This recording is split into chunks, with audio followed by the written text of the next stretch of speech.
start with, I think there's 4 I need to ask about. Thomas Partey. Should I do them one at a time or all together? You can do all together. Okay.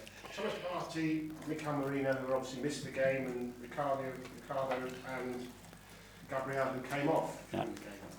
So we're going to have a meeting this afternoon. Obviously, we have done a training session. We have monitor and keep a few away from certain activities. And after that meeting, I would decide which one is fit and available and who starts. Because Gabriel's been on social media saying to the fans, "See you Wednesday."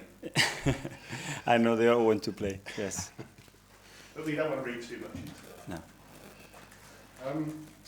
The FA Cup draw. Before we talk about United tomorrow night, United again.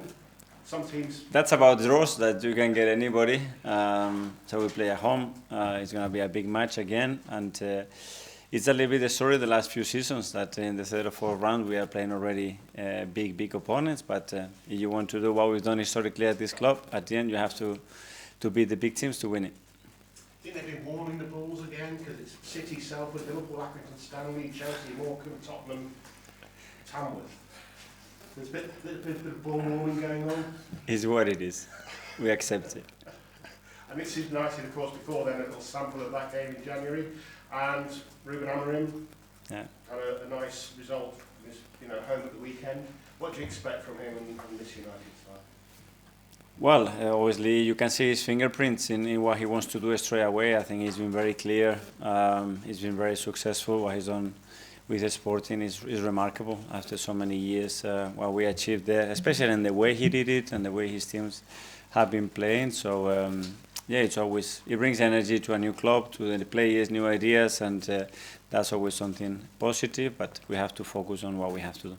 Revenge for the Europa League quarterfinal? No revenge. In football, it's about another opportunity, and whether you have beat them or lose against any opponent at the end is another game. It's going to be very different to the past. We learned that. We played against the Sporting a few days ago, and it was very different to last 2 years ago, and that has no meaning. A bit of a blip last December in terms of results. And you've had maybe a little blip, didn't you, end of October, beginning of November. After that blip in December, you went away, came back, and had a tremendous end of the season. Have you got your blip out of the way early this season?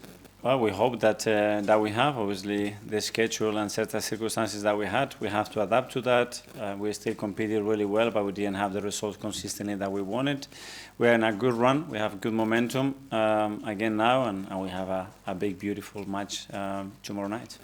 Just a couple of questions about Jorginho, who's given an interview saying that Bukayo Saka, who carries on the way he is with a tweak here and there, will be a Ballon d'Or competitor and potential winner one day. Well, they train with him every day. They're in the dressing room with them. So for a player, for a teammate to have these kind of words, it's always really positive. That shows you how much they believe in him and the potential that they see in him. Do you know what they call him, a new nickname they've got for him around the training ground, which Jorginho revealed? To be? Pseudo. Apparently that's Portuguese Brazilian for big feet. Ah, okay. Yeah, I heard that a few times, but to be fair, B's got a few, so yeah.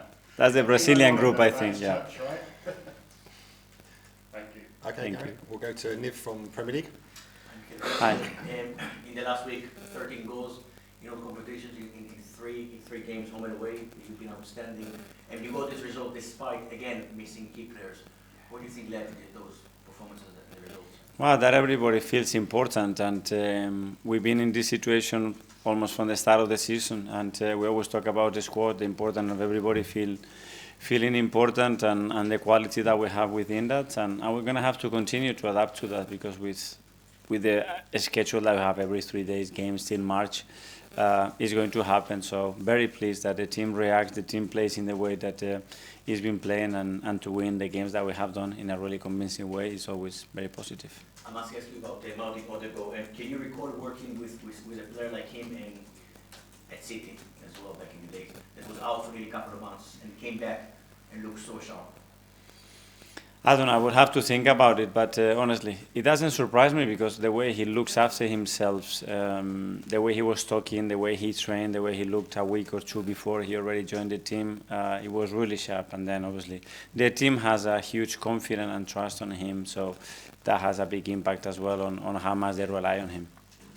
Ruben Amorim, you recently joined Man United in his late 30s. Like 5 years ago, you joined the Arsenal in your late 30s.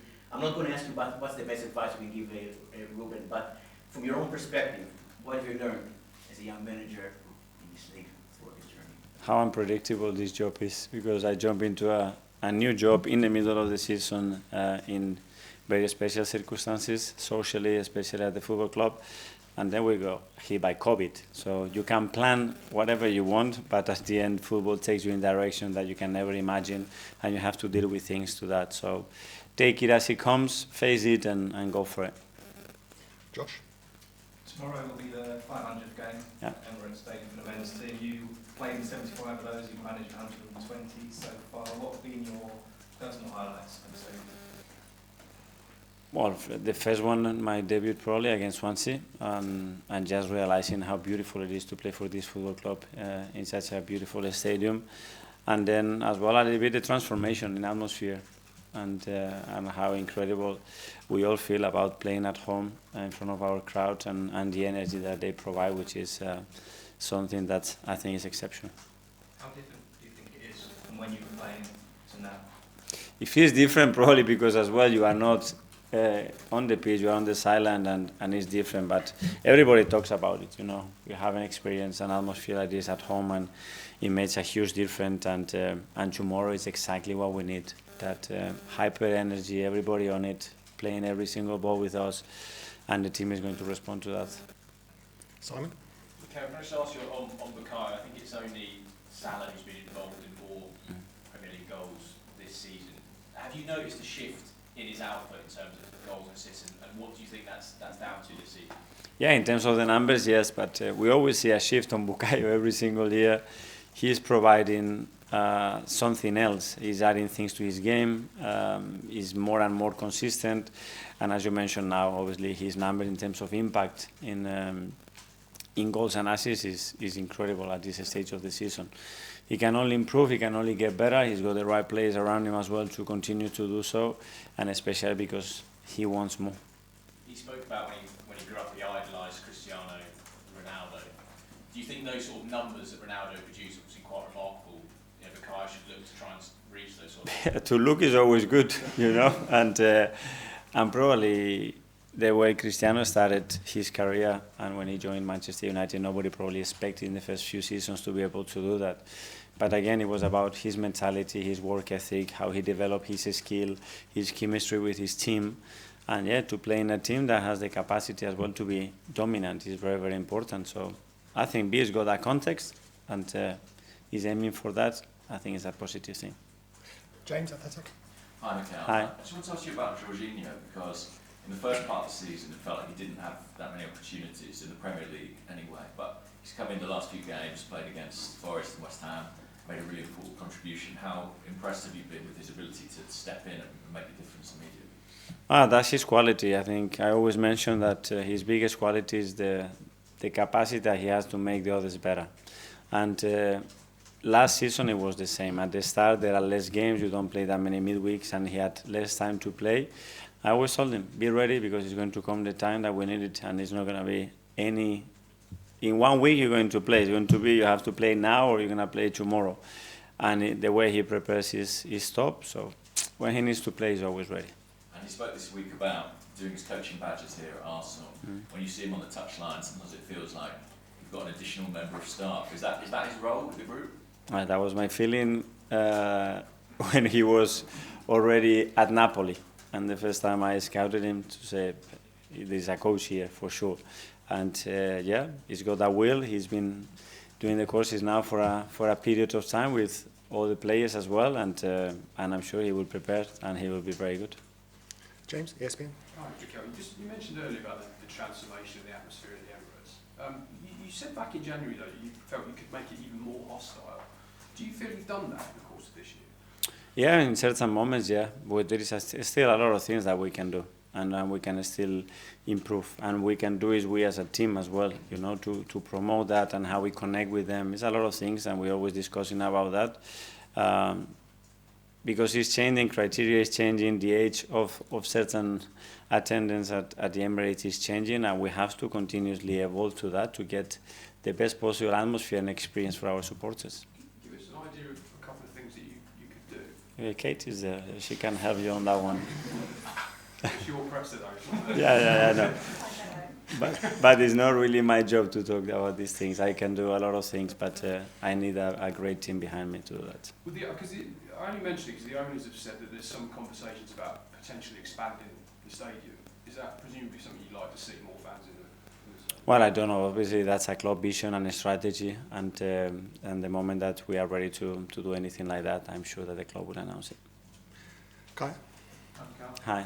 Scored another goal from a set piece at the weekend. It feels like we're always asking about Mikel Arteta every single week. So is he on goal? We've all made that joke at some point in the stream individually. Just wanted to know what's he like as a guy, though, because we never really hear from him. We hear from you all the time. We never hear from him. He seems very lively on the touchline. I'm wondering, is he like that on the training ground? Is he a bit more reserved, or what's he like? Yeah, very special person. Obviously, someone very, very close to me. I go to work with him at City. When I thought that there was a big room for improvement in that department, and I contacted him and I suggested to Pep to come and help us. And since then, obviously, we've been extremely close. We share a very clear vision how we want to put everything together. It's just not about open play or set pieces, how everything is connected, aligned, and can work efficiently in our team. And there is a lot of many other people that puts a big effort and thoughts and hours into that. But for sure, he's someone that is very, very important for the team. And you say it's all connected. Back sort of when you were playing, it seemed to be that sort of 15 minutes at the end of every training session was set pieces, and lots of players got quite bored and they didn't like it. I wonder, is that how you do it? Do you mix it up? I don't believe in that. How do you do it, and how do you believe? It's all connected, so you have to train it all connected. It's not sequences of play that are very far apart, and we work in a way that is actually very close to the game. And is to that empower the players so that when they're on the pitch in real game situations, they can then make their own decisions. They can say that West Ham are defending it this way, we can employ this tactic, or yeah, well, it's the defensive part as well, you know, and why you have to defend set pieces. And when you have to defend a set pieces, sometimes it's too late. What actually happened before that to be yourself in that position, or how can you be in the other way in a better position to do that? So that's always something that we are discussing. Okay, finally in the live section, we'll go to Phil from PA. Hi. United are 15 points off the top, but only 6 points behind you guys in second place. Do you think that somehow that they'll be able to, put themselves in a title mix, or is top four should be that their ambition this year? Sorry. United, do you think that they can somehow get the title mix, or do you think top four should be their ambition? I don't know. We are still very early in the season. I mean, any team that is got the capacity to put 5-6 wins in a row is going to be up there, because it's so tough, and you see every week how all the teams are struggling to maintain winning. So I think anything is possible. In terms of City, obviously they lost again on Sunday. Is this the most vulnerable you've seen them since you've been in charge here?